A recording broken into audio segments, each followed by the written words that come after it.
Okay, picture this. It's a Tuesday night.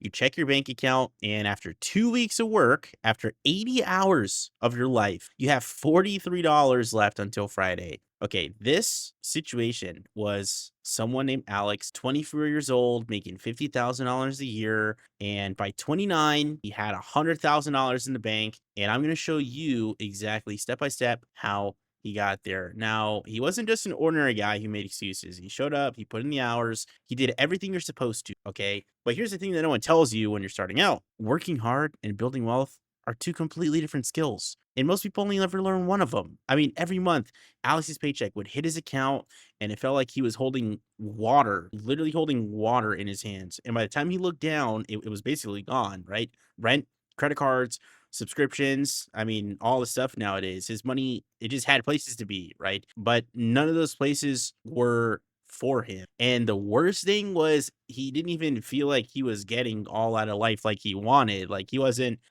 buying Yeezys every week, or I mean, I don't know what people spend money on nowadays, but the point is the money just evaporated. And it's a familiar thing for a lot of people, especially today, with the current situation. And the thing that's actually happening is the thing that changes everything once you see it.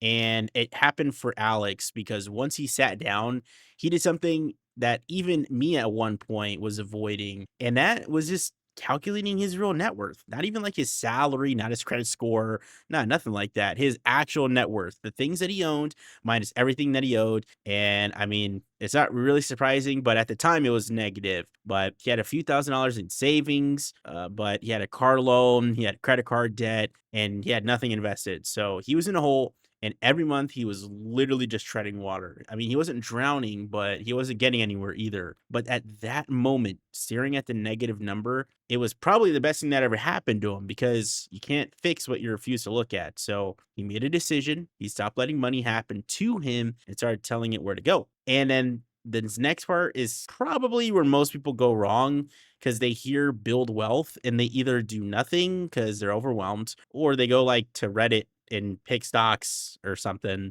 crypto. Well, he didn't do any of those. He actually followed a specific order, and the order probably matters more than anything else. So the first thing he did was he built a safety net, 3 to 6 months of living expenses. It was sitting in a high yield savings account.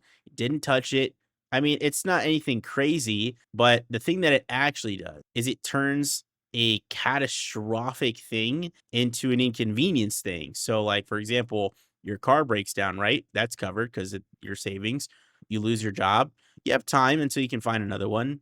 But without that, like, one bad month can literally erase years of progress. So he built the floor before he even worried about the ceiling and like how much money he could make. The second thing he did was he eliminated all the high interest debt that he had. So for example, he had a credit card that was sitting at 20% interest. And I just want you to think about that for a second. 20% interest on a credit card. It's not just a number. That means for every $1,000 sitting on that card, he was being charged $200 a year just to exist in debt. I just want you to think about that for a second. $200 a year. That is like a Netflix subscription. That's like Spotify. That's like you can literally get a bunch of Netflix accounts and Spotify accounts with $200 a year. That's how much he was getting charged in interest a year just for $1,000 to sit on that card at 20% interest.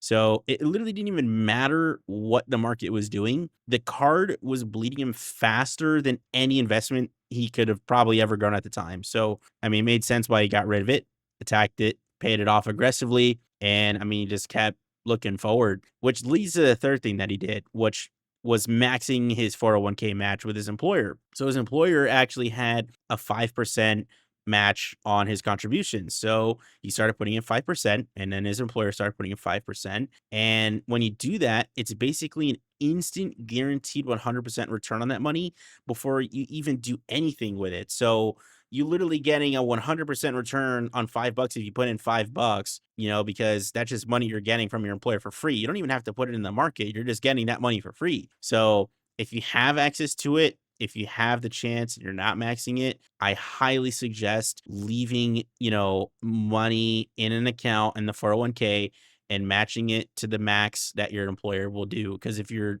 not doing that, you're literally leaving free money on the table every single paycheck. The last thing that he did, and probably the most important thing, was he started investing. He opened a Roth IRA. He opened a brokerage account. He started, tracking the S&P 500. You probably heard that thrown around a lot. It's nothing crazy. The S&P 500, 500 biggest companies in America. It makes you extremely diversified. He literally set it up one time. He automated it, so it took money out of his paycheck every time, and he literally just let time do the heavy lifting for him. He didn't even have to think about it. If we're talking numbers, this is kind of where it gets legit. So if you go from 0 to 100,000 in 5 years at an average 8% return, you would need to invest around $1,400 a month. Okay, I know what you're probably thinking. I don't have $1,400 a month. That's an insane amount. You're crazy. Why am I even listening to you? Hear me out for a second. He didn't have that either. At least not at first. His first year, he was literally only investing $200 a month,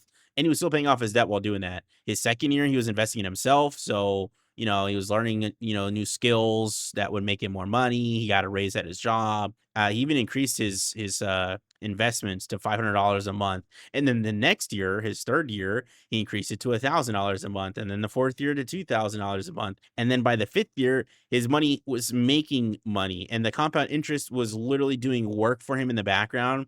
And it was almost like he had a second job that he literally never even had to show up for. And by 29, he crossed $100,000 in net worth. He didn't inherit anything. He didn't go viral on TikTok or nothing like that. He didn't gamble on crypto coins or, whatever is going on nowadays. He literally just had a plan. He executed it consistently and over time. And that was exactly what he did. So the thing I want you to take away from this story is he didn't get there because he was smarter than you, or because he was luckier than you, or because he had some unfair advantage. No, that's not the case at all. He got there because he made a decision to stop being passive about his money and start being intentional. And that's the single biggest difference between where he started and where he ended up. It wasn't his salary. It was because he stopped waiting. He stopped waiting for a better job. He stopped waiting for a bigger paycheck. He stopped waiting for like the right moment to start. He literally started with $200 a month, which